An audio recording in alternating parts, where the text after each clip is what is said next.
जी, अस्सलाम वालेकुम, welcome back to new video. Study in France के हवाले से अगर कोई आप एक वीडियो ढूँढ रहे हैं, तो ये वीडियो वो है। इसमें मैं आपको कंप्लीट प्रोसेस बता रहा हूँ, पाकिस्तान से कैसे प्रोसेस होता है, कौन-सी यूनिवर्सिटीज़ आपने टारगेट करनी है, कितनी इनटेक्स हैं, क्या फ़ीस स्ट्रक्चर है, क्या आपको खुद अप्लाई करना चाहिए या किसी कंसल्टेंट के थ्रू अप्लाई करना चाहिए, ठीक है? वीज़ा रेशो कैसी है, वीज़े के लिए डॉक्यूमेंट्स कौन से रिक्वायर्ड हैं। तो ये वीडियो देखने के बाद एक बंदा जिसको कुछ नहीं पता कि फ्रांस का प्रोसेस हम कहाँ से करें, कैसे करें, तो इस वीडियो को देख ले, तो उसको काफ़ी सारी बातें जो है वो पता चल जाएंगी। सितंबर और जनवरी इनटेक के हवाले से ये वीडियो आपको कंप्लीट इन्फॉर्मेशन जो है वो प्रोवाइड कर रही है, ठीक है? तो बगैर टाइम ज़ाया किए मैं आपकी वीडियो की तरफ लेके जा रहा हूँ।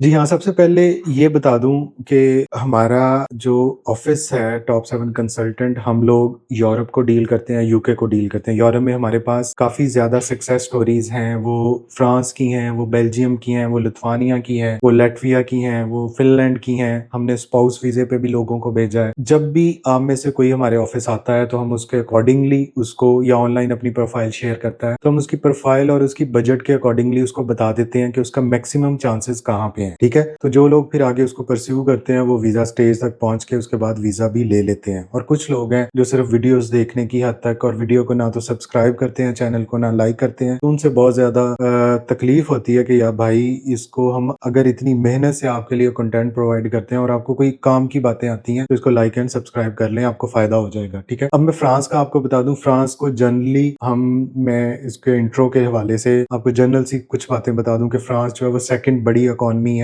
यूरोप के अंदर, शेंजन जोन के अंदर, जर्मनी के साथ है, काफी बड़ा कंट्री है। पेरिस जो है वो इसका कैपिटल है। पेरिस दुनिया का नंबर फर्स्ट जो है वो डेस्टिनेशन सिटी है टूरिज्म के हवाले से। पेरिस में दुनिया के बड़े बड़े फैशन के जो ब्रांड्स हैं उनके हेड ऑफिसेज हैं। लुई विटॉन की बात कर लें, क्रिस्टियन डायोर की बात कर लें, गुची की कर लें, अरमानी की कर लें, तो ये सारे पेरिस से निकलते हैं, ठीक है? बात अब आगे ये है कि फ्रांस में स्टडी का क्या फायदा है। फ्रांस के जो इंस्टीट्यूशन है, यहाँ पे मोर देन 70 पब्लिक और प्राइवेट इंस्टीट्यूशंस हैं जो आपको more than around about 1500 English taught program offer करते हैं। इनकी यूनिवर्सिटीज वर्ल्ड वाइड रिकग्नाइज्ड हैं। रिसर्च के हवाले से, बेसिक रिसर्च के हवाले से फ्रांस का एक नाम है, ठीक है? फ्रांस में आपको मार्केटिंग की, फ्रांस में आपको बिजनेस मैनेजमेंट की, फ्रांस में आपको कंप्यूटर साइंस की, फ्रांस में आपको बायोलॉजिकल साइंसेज की, सोशल साइंसेज की एक डाइवर्सिटी मिलती है। यहाँ पे जो एजुकेशन सिस्टम है वो बैचलर के लिए यहाँ पे उसको लाइसेंस 1, लाइसेंस 2 और लाइसेंस 3 बोलते हैं। मास्टर के लिए ये M1 और M2 बोलते हैं। लाइसेंस 1 का मतलब है बैचलर का फर्स्ट ईयर। तो फ्रांस की जो सबसे अच्छी बात ये है कि यहाँ पे डिग्री करने के बाद आपको आपकी जॉब की जो चांसेस हैं, जॉब प्लेसमेंट है, व्हाइट कॉलर जॉब है, वो मोर देन 95% है। 100% इनकी यूनिवर्सिटीज का एम्प्लॉयमेंट रेट है। और ये एक बहुत बड़ा बेनिफिट है अगर आप स्टडी पे बाहर जा रहे हैं और आपकी डिग्री करने के बाद आपको जो है वो प्रॉपर अच्छी जॉब मिल जाए। क्योंकि बहुत सारे लोग जो यूके, ऑस्ट्रेलिया, यूएसए, कनाडा जाते हैं वो डिग्री तो कर लेते हैं, लेकिन उसके बाद प्रॉपर रेलेवेंट फील्ड में स्पॉन्सरशिप जॉब ढूंढना ये काफी मुश्किल है, ठीक है? अब फ्रांस में आपको मैंने एजुकेशन का बता दिया। फ्रांस में इनटेक्स जो है यूनिवर्सिटीज की, वो 2 इनटेक्स हैं। एक स्प्रिंग इनटेक है और एक ऑटम इनटेक है। स्प्रिंग इनटेक जो है उसकी क्लासेस स्टार्ट होती हैं जनवरी फरवरी में, और इसके एडमिशन जो है वो सितंबर अक्टूबर में स्टार्ट हो जाते हैं। अब दूसरी इनटेक जो है वो जो मेजर इनटेक है, ऑटम इनटेक बोलते हैं, इसके एडमिशन भी पिछले साल अक्टूबर नवंबर से स्टार्ट हो जाते हैं। और इसमें तकरीबन आपको हर फील्ड में कोई ना कोई प्रोग्राम मिल जाता है। मास्टर के बहुत ज्यादा प्रोग्राम है, बैचलर्स के कम प्रोग्राम है। अगर आप इन प्रोग्राम्स को देखना चाहते हैं कि कहाँ से आप इनको ढूंढ सकते हैं, तो डिस्क्रिप्शन में मैं एक लिंक जो है वो दे रहा हूँ। वो इनका कैंपस फ्रांस का लिंक है जहाँ पे 100% टॉट जो इंग्लिश टॉट प्रोग्राम है आप उनको देख सकते हैं, ठीक है? अब यह फ्रांस में अप्लाई कैसे किया जाता है? फ्रांस में 2 तरीके अप्लाई करने के। एक है टूडेस इन फ्रांस के थ्रू और दूसरा है डायरेक्ट एप्लीकेशंस। इस टाइम क्योंकि ये अभी सितंबर का मंथ चल रहा है तो जनवरी इनटेक के एडमिशंस फ्रांस में ओपन है और बहुत सारी यूनिवर्सिटीज डायरेक्ट एप्लीकेशंस ले रही हैं। टूडेस इन फ्रांस एक पोर्टल है उनका, जैसे पाकिस्तान का आप HEC लगा लें या IBCC लगा लें, तो उसके थ्रू एप्लीकेशंस जाती हैं यूनिवर्सिटीज की। वहां पे एक प्रोफाइल क्रिएट की जाती है, वहां से आप अपने सब्जेक्ट्स, अपनी यूनिवर्सिटीज, उनके अकॉर्डिंगली फिर आप जो है वो अपना मोटिवेशन लेटर्स वहां पे अपलोड करते हैं, अपने डॉक्यूमेंट्स अपलोड करते हैं। तो टूडेस इन फ्रांस आपकी एप्लीकेशन, आपकी प्रोफाइल को वैल्यूएट करने के बाद यूनिवर्सिटीज को आपके डॉक्यूमेंट्स फॉरवर्ड कर देता है, ठीक है? तो ये पाकिस्तान जो है टूडस इन फ्रांस में 2023 में ऐड हुआ था। इससे पहले पाकिस्तान से सिर्फ डायरेक्ट एप्लीकेशंस होती थी। और फ्रांस की एक और अच्छी बात यह है कि इन्होंने हर कंट्री में अपना एक रिप्रेजेंटेटिव ऑफिस खोला है, जिसको कैंपस फ्रांस बोलते हैं। तो पाकिस्तान में भी उसका ऑफिस है। तो जब आपकी यूनिवर्सिटीज को आप डायरेक्ट एप्लीकेशन देते हैं, यूनिवर्सिटी से आपकी एक्सेप्टेंस आती है, या आप टूडस इन फ्रांस के थ्रू अपना अप्लाई करते हैं, तो कैंपस फ्रांस जो है वो आपका इंटरव्यू लेता है। ठीक है, यहाँ पे 2 इंटरव्यूज मस्ट है। एक यूनिवर्सिटी इंटरव्यू ले लेती है और दूसरा कैंपस फ्रांस लेता है। अगर कैंपस फ्रांस इंटरव्यू ना ले तो फिर एम्बेसी लेती है इंटरव्यू। अब डॉक्यूमेंट्स कौन से रिक्वायर्ड हैं जब आप अप्लाई करना चाहते हैं? देखिए, अगर आप बैचलर्स में अप्लाई करना चाहते हैं तो आपकी इंटरमीडिएट की डिग्री, आपकी मैट्रिक की डिग्री, आपकी मार्कशीट और इसके अलावा आपका इंग्लिश प्रोफिशिएंसी लेटर। फ्रांस में बहुत सारी यूनिवर्सिटीज आइल्स, टॉफल एक्सेप्ट करती हैं, पीटी कम एक्सेप्ट किया जाता है, या इसके अलावा बाकी टेस्ट जो है वो कम एक्सेप्ट होते हैं। अगर आप मास्टर्स के लिए जाना चाहते हैं तो आपकी बैचलर की डिग्री, आपके ट्रांसक्रिप्ट, आपकी एफएससी की डिग्री, आपकी मैट्रिक की डिग्री, आपका इंग्लिश प्रोफिशिएंसी लेटर, आपका रिकमेंडेशन लेटर जो टीचर्स जिन्होंने से आपने पढ़ा हो, आपका कोई इंग्लिश टेस्ट, तो ये वो बेसिक रिक्वायरमेंट है जो आपको एजुकेशन के लिए फिलफिल करते हैं। ठीक है, और फ्रांस में आपका जो मास्टर्स के एडमिशंस हैं वो ऑप्शंस आपके पास ज्यादा हैं, और मास्टर्स की वीजा रेशो भी काफी अच्छी है। बैचलर के हवाले से फ्रांस थोड़ा सा हमने ट्रेंड देखा है कि जो बच्चे जिनकी एज ज्यादा है या स्टडी गैप ज्यादा है, 2-3 साल ईयर से ज्यादा गैप है, तो उनको थोड़ी सी प्रॉब्लम आती है वीजा रेशो के हवाले से। लेकिन अगर आपकी यूनिवर्सिटी अच्छी है तो आपको प्रॉब्लम नहीं आती। अब चौथी जो चीज मोर इंपॉर्टेंट है कि बजट कितना रिक्वायर्ड है। देखिए, फ्रांस में बजट काफी वेरी करता है। अगर आपकी प्रोफाइल बहुत अच्छी है, आप 3.5 से अबव आपकी सीजीपीए है, आपकी परसेंटेज 85% प्लस है, तो मास्टर्स के लिए आपको नेशनल यूनिवर्सिटीज, जिसमें आपको पेरिस सेक्ले की बात कर लें, यूनिवर्सिटी ऑफ पेरिस की बात कर लें, यूनिवर्सिटी ऑफ बरगंडी की बात कर लें, बॉन्जोर यूनिवर्सिटी की बात कर लें, फिर आप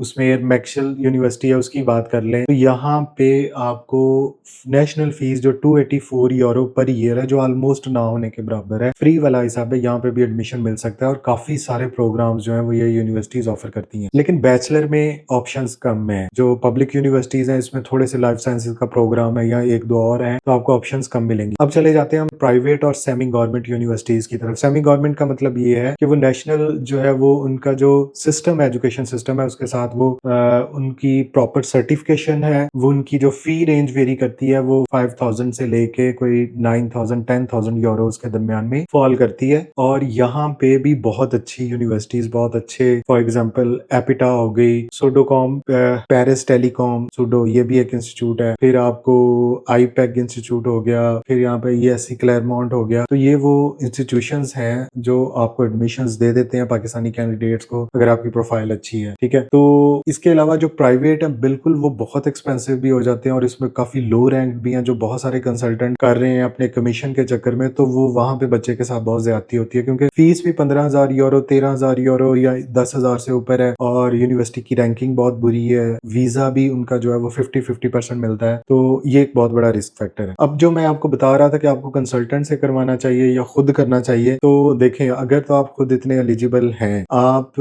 तो कंसल्टेंट ने भी वही फैसिलिटीज प्रोवाइड करनी है जो आप खुद कर सकते हैं। लेकिन जहां पे आपको खुद पे इतना कॉन्फिडेंस नहीं है कि मेरा मोटिवेशन लेटर कैसा हो, यूनिवर्सिटी का प्रोग्राम कौन सा रेलेवेंट है, कैसे एप्लीकेशन के दौरान मैं कोई गलती ना कर लूं, क्या मैं प्रॉपर इंटरव्यू की प्रेपरेशन कर सकता हूँ, वीजा प्रोसेस के जो डॉक्यूमेंट्स हैं वो प्रॉपर मैं कर लूंगा, तो कंसल्टेंट को आटे में से नमक के बराबर उसको पैसे देने के लिए आपको कोई हर्ज नहीं होना चाहिए। ठीक है, आप जिंदगी में वैसे भी बहुत सारी अय्याशी कर लेते हैं, दोस्तों के साथ बाहर जाके पैसे जाया करते हैं, ठीक है, आप गलत कामों में पैसे जाया करते हैं, लेकिन जब आप कंसल्टेंट को पैसे देने लगते हैं तो डेफिनेटली आपको बहुत बड़ी मौत पड़ती है। ग्रुप्स में बार बार लोग कह रहे होते हैं, फेसबुक ग्रुप्स में, यार ये स्टूडेंट खुद कर ले, खुद कर ले। वो जो खुद जो करके गए होते हैं वो कंसल्टेंट से करवा के गए होते हैं, और वहां पे जाके वो मदर टेरेसा की तरह जो है वो गांधी बन के वहां पे भाषण दे रहे होते हैं कि जी आप कंसल्टेंट के पास ना जाएं। कंसल्टेंट आपको जस्ट फैसिलिटेट करता है, कंसल्टेंट का ऑफिस आपको वीजा स्टैंप नहीं करके देता। कंसल्टेंट आपको सही डायरेक्शन दे देता है। आप गूगल पे लिख लें, आपको सारी मेडिसिन मिल जाएंगी, फिर आप क्यों डॉक्टर के पास जाते हैं? गूगल पे आप लिख लें आपकी गाड़ी कैसे ठीक करवानी है, क्यों मैकेनिक के पास जाते हैं? तो ये ही कंसल्टेंट है जो आपका वीजा प्रोसेस करता है, जो आपके डॉक्यूमेंट्स को ठीक करता है, आपके मैक्सिमम चांसेस बना देता है कि यार वीजा हमें मिल जाए। ठीक है, तो जाने में कोई बुरा नहीं है, लेकिन कंसल्टेंट देख के चूज करना चाहिए कि जिसको नॉलेज हो, जिसको पता हो, जो यूनिवर्सिटीज अच्छी में एडमिशन करवाए, तो फिर आप प्रोसेस करवाएं। आप हमसे रब्ता कर सकते हैं, आप सेटिस्फाइड होंगे तो आप हमसे प्रोसेस करवाएंगे, वरना हम कभी भी किसी के पीछे नहीं जाते। आप हमें मैसेजेस करें, कॉल करें, जितना आप हमसे बात पूछेंगे हम बता देंगे। हमारी टीम आपको बैक एंड पे अप्रोच अप्रोच नहीं करेगी भाई आप क्यों नहीं आए या इस तरह नहीं हुआ, पीछे पड़ने वाला सीन नहीं है, ठीक है। तो इसके अलावा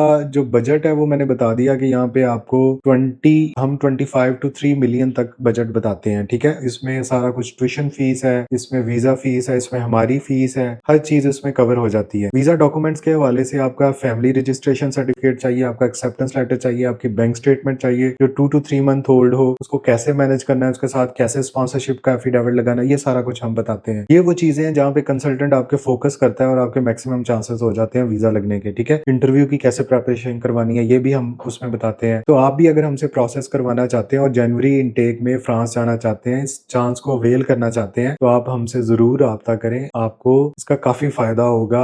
आप जनवरी में फ्रांस में जा सकते हैं अपनी बैचलर या मास्टर स्टडीज के लिए, ठीक है। ये हमारी कुछ सक्सेस स्टोरीज हैं, ये आपके सामने आ रही हैं। फ्रांस के हवाले से काफी सक्सेस स्टोरीज हैं, बच्चों को एक एक दिन में वीजे का रिस्पॉन्स मिला, बच्चे चले गए हैं, 2 दोस्त इकट्ठे चले गए हैं, बहन भाई चले गए हैं। मियाँ बीवी का तो सीन नहीं है क्योंकि फ्रांस स्पाउस वीजा साथ में स्टूडेंट को अलाउ नहीं करता जब तक स्टूडेंट सेट नहीं हो जाता। तो आप भी इसी तरह एक सक्सेस स्टोरी बन सकते हैं और बड़े शॉर्ट बजट में बन सकते हैं। अपनी प्रोफाइल के साथ हमारे ऑफिस विजिट करें या ऑनलाइन हमारी टीम से कॉन्टेक्ट करें, तो आपको एक प्रॉपर रिस्पॉन्स मिल जाएगा। Thank you so much.